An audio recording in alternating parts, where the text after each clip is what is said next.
I don't even know what's wrong with hypocrisy anyways. What's the problem with hypocrisy, you know? People are always against it. Go, you know what I hate worse than anything? Hypocrite. But imagine your life if you weren't a hypocrite, you know what I mean? Like if you had a kid, you go, okay, Billy, you're 7 years old now. You know what I mean? And then you tell them who you really are.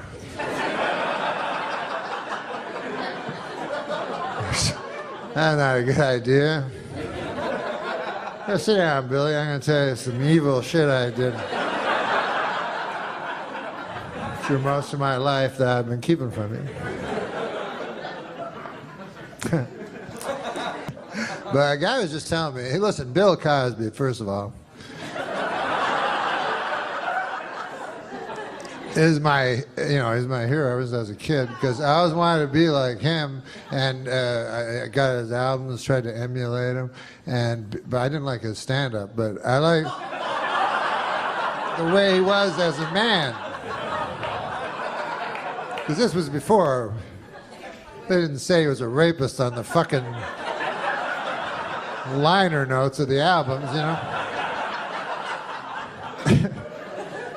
As my buddy said, he said, the worst part about Cosby was he was a hypocrite. And I said, I don't think that was the worst part.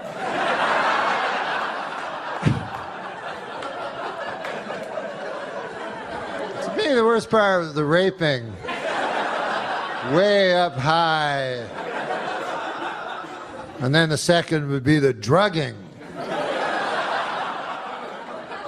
And then the third would be the scheming. But anyways, hypocrisy would be way fucking down the line, you know, like on the 4th page or some shit. Like, I'm no expert, but I think probably most rapists are hypocrites. You know what I mean? You don't meet a lot of guys who go, I like to rape, I don't give a fuck. I know it's not a politically correct thing to say, but I like raping. Go, God damn, at least he's not a hypocrite. That's the worst. That's the worst part of it. But imagine you're a girl. Some of you will be easier. No, imagine you're a girl. You're in a gift shop in Vegas or some shit. Go, I'm gonna buy this snow globe for my. Oh, it's the most famous guy ever, Cosby. You know, Cosby's there, and he's like, "You want to go to my room? It's the biggest room ever." And so you go, "Yeah, of course I want to go to your room. Biggest star ever, biggest room ever. What the fuck? You don't even have to be a girl. You fucking go." And then you go up, and then you're like, fuck, look at this. I've never seen... And he's like, you want a glass of water? You go, yes, that would be nice. And then you go, why is it purple? Why is it fizzing? Like in a monster movie. Just drink it. It's famous people water. And you drink, and everything goes fucking crazy and shit. And they come out of it, they're like, what the fuck? I was just in the gift shop. What's that? Cosby cock? I could swear that's a Cosby cock. That's impossible. A Cosby cock? Why would there be a Cosby cock in my face? Wait a second, I remember.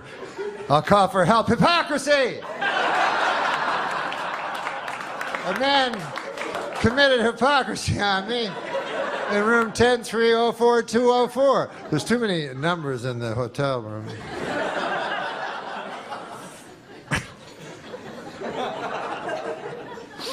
God damn.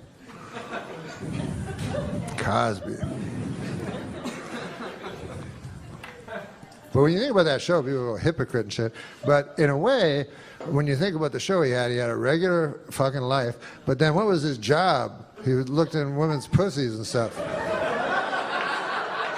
And you never saw it. They never showed you that part. So in a way, maybe he wasn't a hypocrite.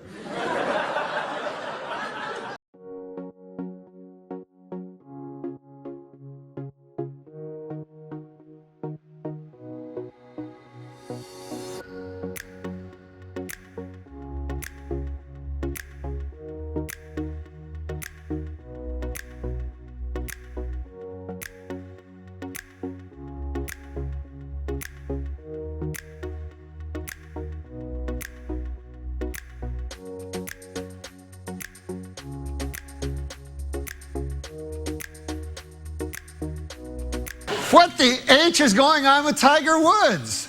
As we all saw on Sunday, the guy can't even sink 3-foot putts at Augusta anymore. Why? Because we are still in his head. That's why.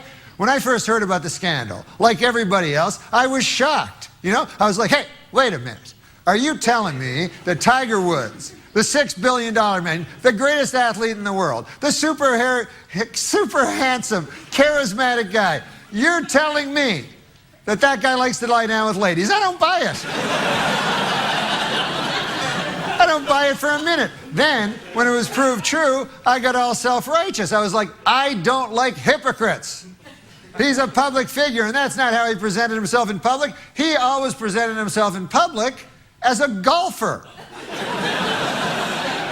I didn't know he was leading some kind of double life where he golfed by day and then laid down with ladies by night. If I'd known that, I never would have bought the Buick. Now I'm driving around in my Buick with everybody snickering at me.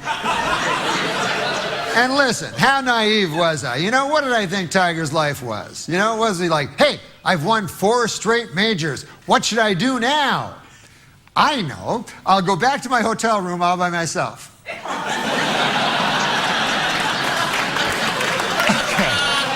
Okay, here I am in my hotel room. Let me just close my hotel room window. Too many ladies chanting my name out there. I know, I'll order some room service. Hello. Yes, I'd like to order...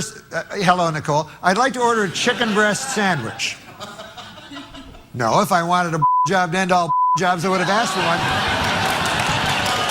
I want a chicken breast sandwich with a pickle. So anyways, Tiger has admitted that he is a sex addict, but what is a sex addict? Now, take my Uncle Bert, for example.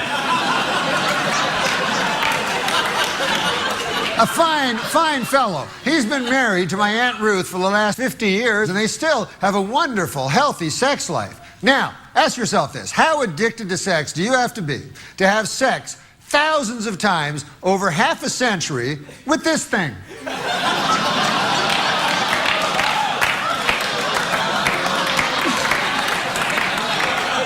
If you're looking for a sex addict, I'll give you a sex addict. Uncle Bert.